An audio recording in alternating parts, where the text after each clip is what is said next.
Ustedes recordarán que el pasado lunes, cuando reflexionábamos sobre el escenario electoral que se le venía al gobierno y que ya en parte habíamos venido siguiendo y analizando y anticipando, yo había hecho un comentario relativo a que no, por ahí no era tan relevante o tan central lo que estaba haciendo la gestión presidencial y por supuesto ministerial de parte del gobierno de Javier Milei de La Libertad Avanza, sino que lo que más habría que haberle prestado atención era precisamente a lo que estaba haciendo, o mejor dicho, no haciendo, lo que entendemos por oposición, sea Fuerza Patria, peronismo, kirchnerismo, lo que se quiera, digamos del lado del peronismo, progresismo, y por supuesto atrás de todo eso vienen sectores, podríamos decir, izquierda.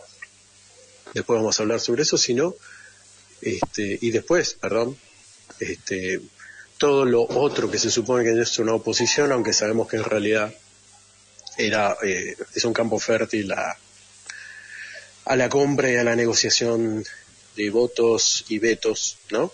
Le hace Provincias Unidas, los sectores vinculados a Pichetto, a lo que queda del PRO, al radicalismo y a otras cuestiones por el estilo. Eso era lo que, yo mencionaba como lo más interesante e inquietante de todo esto, esa inacción, esa ausencia de propuesta, más que jugar a ver cómo se iba a caer el gobierno.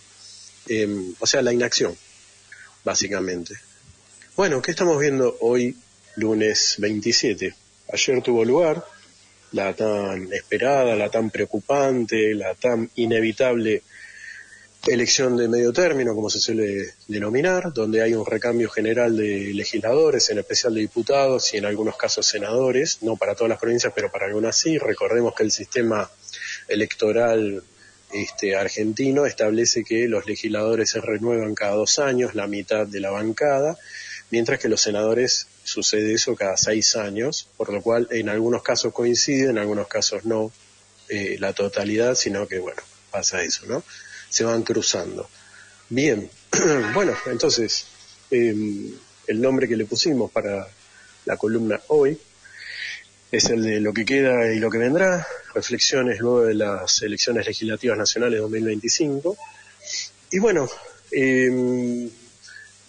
ayer a la noche hemos visto y escuchado declaraciones e impresiones de sorpresa de todos los y las protagonistas de toda esta situación, porque hubo sorpresas, de manera que vamos a aprovechar para decir acá de modo, si se quiere, cínico, absurdo, a empezar más que nada a felicitar a los grandes ganadores, porque sabemos que siempre cuando se analiza o se reflexiona sobre la cuestión política y económica hay que ir siempre de arriba abajo, ¿no? Para hacer el análisis y comprender cómo se constituyen y comprenden, ¿no? las relaciones de poder. Así que en primer término vamos a aprovechar a saludar desde acá humildemente, ¿no? A los grandes ganadores de todo esto, políticamente hablando, que fue el Mr. President Donald Trump. Congratulations para él, para el secretario de Tesoro Scott Bessent, para Marcos Rubio y para todos aquellos que han participado y que han hecho un gran sacrificio de parte de Estados Unidos para que hoy Argentina todavía, entre comillas, tenga un gobierno funcionando. El triunfo es para ellos, lejos, ¿no? Políticamente hablando. Y después, en un segundo plano, vamos a hablar de lo económico, porque sabemos que cuando, quienes nos reivindicamos o comprendemos la realidad desde un punto de vista marxista, crítico, ¿no? Hablamos de economía política, porque sabemos que la economía no es una cuestión, si se quiere, abstracta y inmaterial, sino que tiene vínculos profundos, ¿no? Porque tiene que ver con las cuestiones de poder. Hablamos de economía política y entonces en ese sentido el gran ganador económico viene siendo, por supuesto, también desde Estados Unidos, JP Morgan, el banco, gran conglomerado económico, que precisamente ha sido el gran ganador. Ya lo venía haciendo. Vamos a decir que en realidad JP Morgan nunca pierde, sino que como todos estos sujetos execrables, bueno, siempre están ganando. Así que vamos a mencionar que la primera victoria ya la habían tenido durante el fin de semana, cuando presentó su renuncia al canciller Gerardo Wertheim, quien renunció a su cargo. Se suponía que lo iba a hacer probablemente hoy lunes, pero bueno, quién sabe, ¿no? Cuestiones de detrás de tienda, ¿no? Hizo que este tipo renuncie antes de esperar siquiera los resultados. Y bueno, asumió Pablo Kirno en su lugar. Este señor es el 7º funcionario que JP Morgan logra colocar en el gobierno argentino, de manera que en varios sectores de la economía argentina, por no decir todos, ¿no? Formal e institucional, están en manos de JP Morgan. Así que bueno, nos quedamos tranquilos y tranquilas, ¿no? Sabemos que tenemos seguridad. Bueno.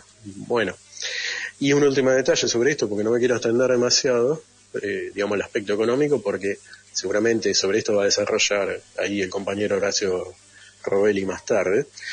Pero tener presente que mientras todos estos días que transcurrieron esta semana hubo, digamos, mucho eje, por supuesto, en la campaña, en las declaraciones, en las denuncias y en todos estos comentarios sobre qué podría pasar, si el triunfo iba para un lado o para el otro y demás, el Poder Económico organizó aquí en Buenos Aires una reunión que tuvo lugar ahí en el Teatro Colón, convocada precisamente por esta gente que estamos mencionando, y donde lo que pudo verse fue que asistieron cerca de, si mal no tengo anotado, no solo el CEO de JP Morgan, que se llama Jamie Dimon, seguimos, ¿no?, hablando en los términos de estos sujetos, ¿no?, en el idioma anglosajón, porque viene siendo el idioma real del poder local.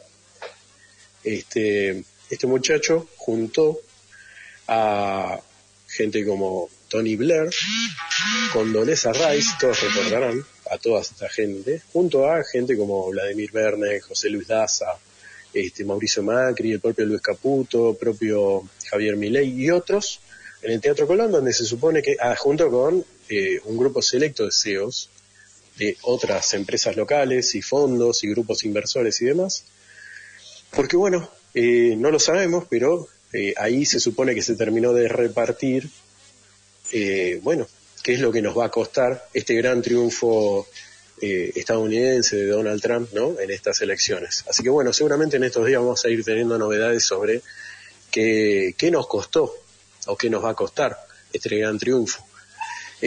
Por cierto, hubo envíos desde ayer hasta hoy de todos estos funcionarios que hemos mencionado, de saludos, de loas y demás, para con el presidente Javier Milei.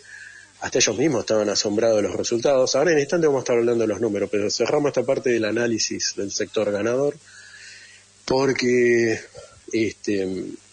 la verdad que fue una sorpresa para el grueso. Aunque ahora cuando charlemos números nos vamos a dar cuenta de que no es tan sorprendente el asunto.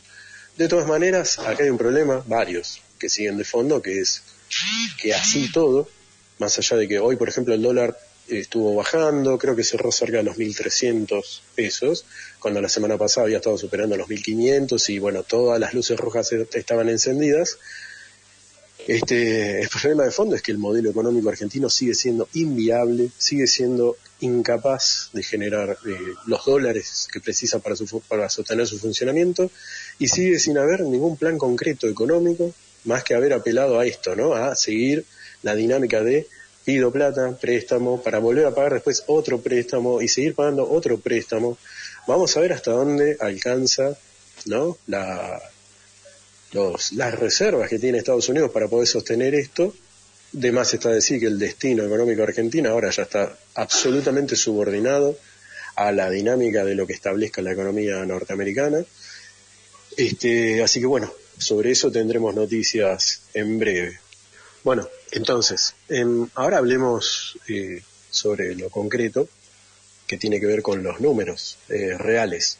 Lo que se anunció ayer apenas terminó el escrutinio, y recordemos que habíamos mencionado también otra variable que en este sentido me parece que resulta bastante relevante sobre la implementación en una elección general a nivel nacional de la boleta única en papel. Ustedes recordarán que habíamos charlado sobre esto el pasado lunes, y bueno, habría que ver, ¿no? Porque yo creo que efectivamente ha jugado esto en parte a favor del gobierno, ciertamente, por lo menos del partido de gestión del gobierno, ¿no? De lo que es la Libertad Avanza con sus aliados y demás. Y evidentemente el peronismo, Fuerza Patria, kirchnerismo, pongámosle el nombre que quieran, más allá de que después vamos a hacer ahora un par de diferencias cuando charlemos del tema, no supo hacer un buen negocio con esta situación. Pues bien, los números fríos, tal cual ayer se presentaron, fueron un triunfo a nivel nacional de la Libertad Avanza. Vuelvo a decir que igual todo esto, por supuesto, es una presentación en términos políticos que tiene que ver con cada espacio, porque cada elección provincial también representa un reparto del poder local, y es medio difícil querer hacer una proyección a nivel nacional, que eso obviamente tiene más sentido en términos de que cada espacio quiere presentar, por supuesto, qué tan favorable le fue para sus propios intereses. Pero hay una realidad cierta que en la sumatoria, pero ahora vamos a hablar primero de la formalidad y después vamos a hablar de lo que en serio vemos, ¿no? Quienes por ahí pensamos en términos críticos, ¿no? Estas cuestiones.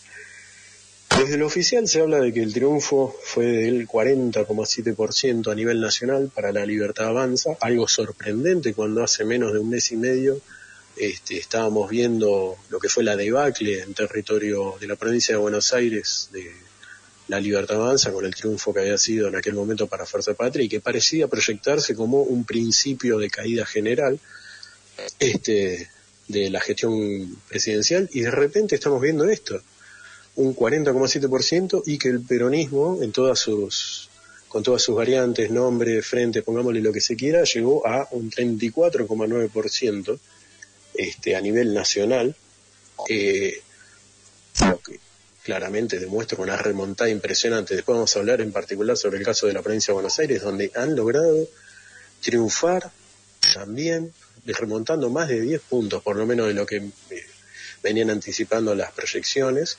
Ya hablamos del caso Esper, ya hablamos de todos la cuestión casi tragicómica de cómo se fue dando la candidatura del Colorado Santilli, ¿no? Con la boleta, con la cara de Esper, bueno, que todo parecía indicar una catástrofe, y lo que tenemos hoy es precisamente una catástrofe del peronismo.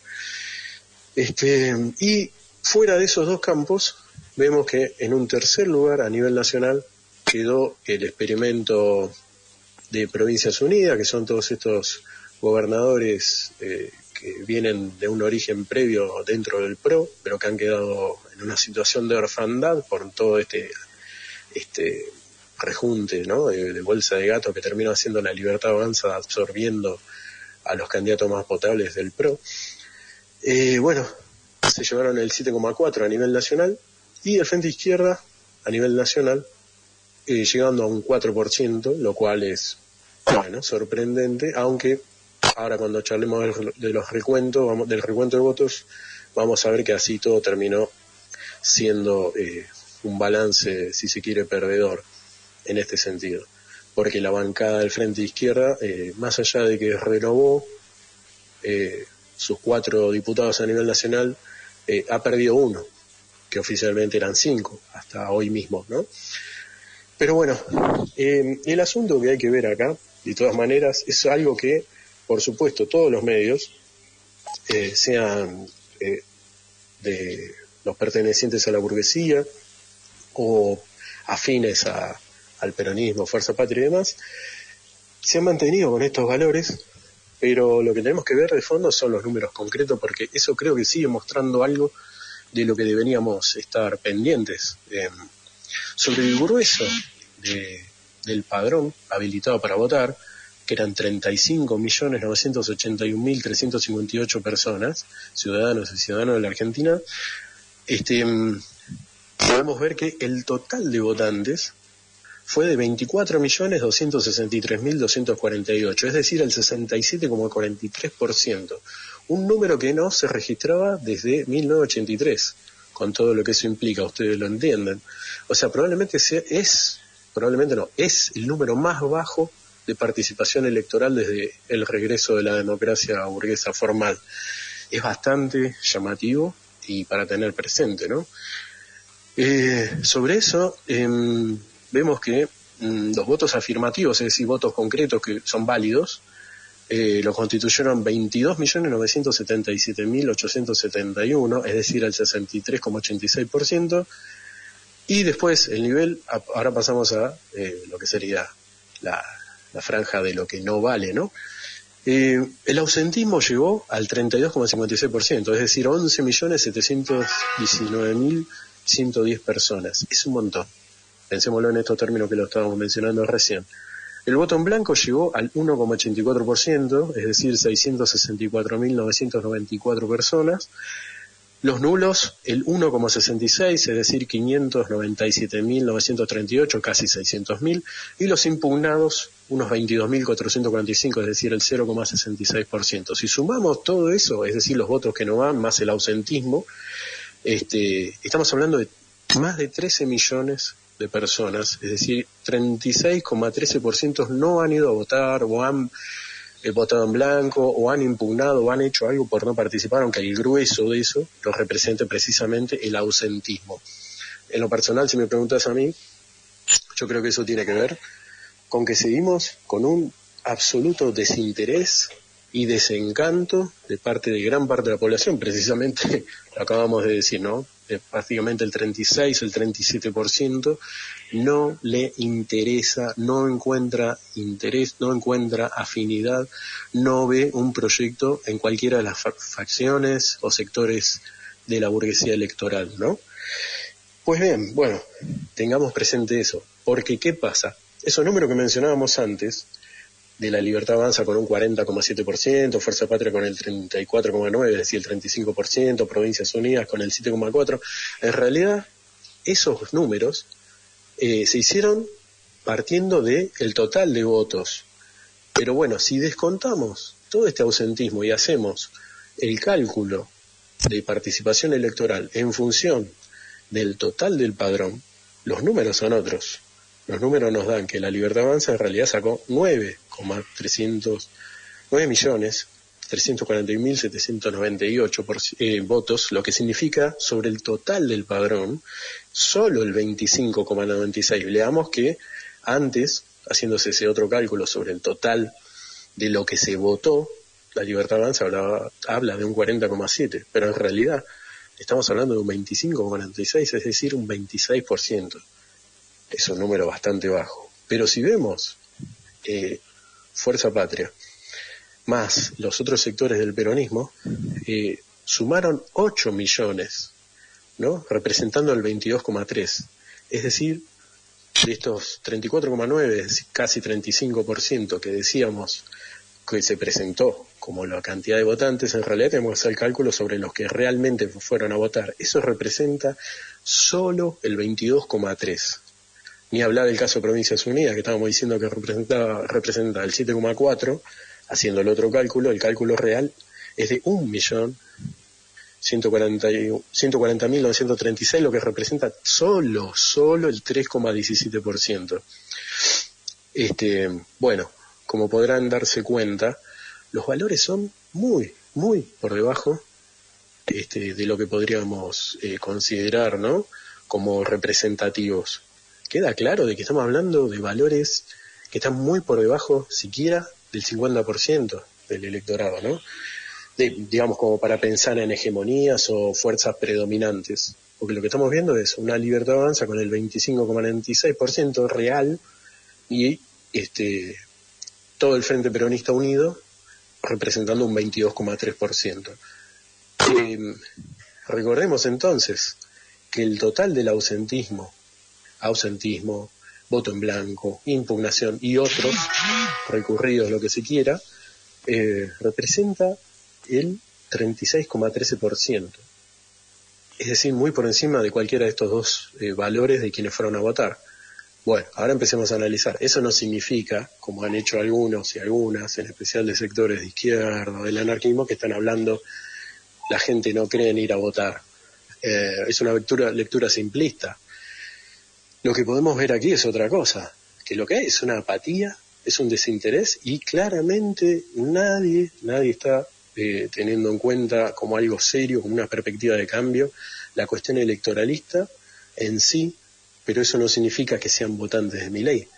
Siguen votando a Milei porque del otro lado, y ahí volvemos sobre lo que mencionábamos al principio y que habíamos mencionado el lunes pasado, sigue habiendo ausencia absoluta de un proyecto, de un candidato, o de un partido, o de un frente, lo que queramos, pónganle el nombre que se quiera, que sea representativo de algo que vaya más allá de lo conocido.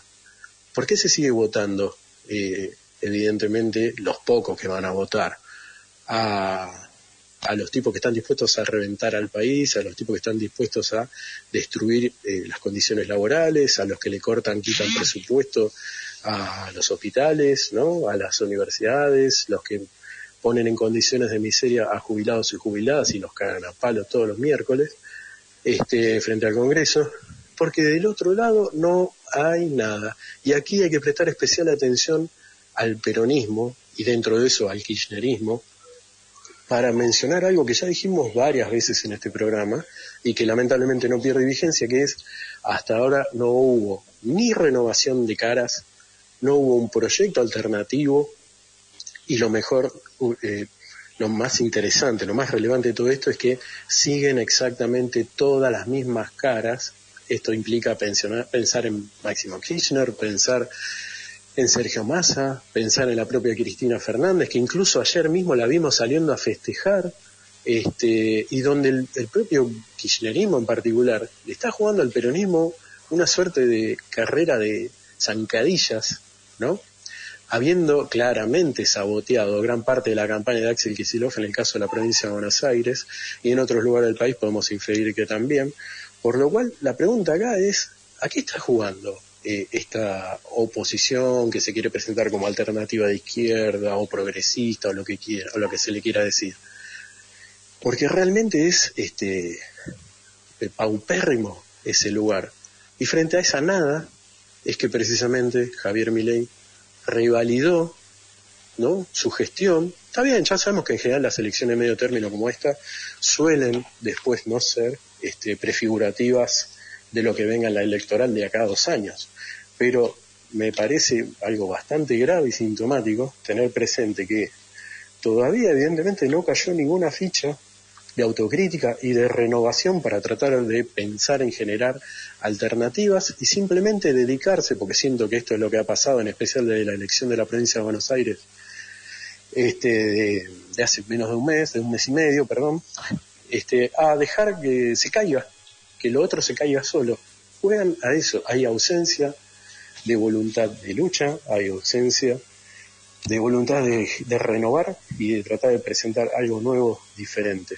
El escenario, como decíamos el otro día, que era preocupante, yo creo que ahora claramente preparémonos para lo peor. No solo viene el reviente de lo que queda del país, sino que también se viene la reforma laboral, ya se anticipó, se viene la venta de un montón de otras empresas nacionales, como el caso de las centrales nucleares y demás, y vaya a saber qué va a pasar con el resto de la integridad territorial del país, empezando por Malvinas, donde seguramente preparémonos a empezar a convertirnos en una suerte de protectorado o algo parecido a Estados Unidos.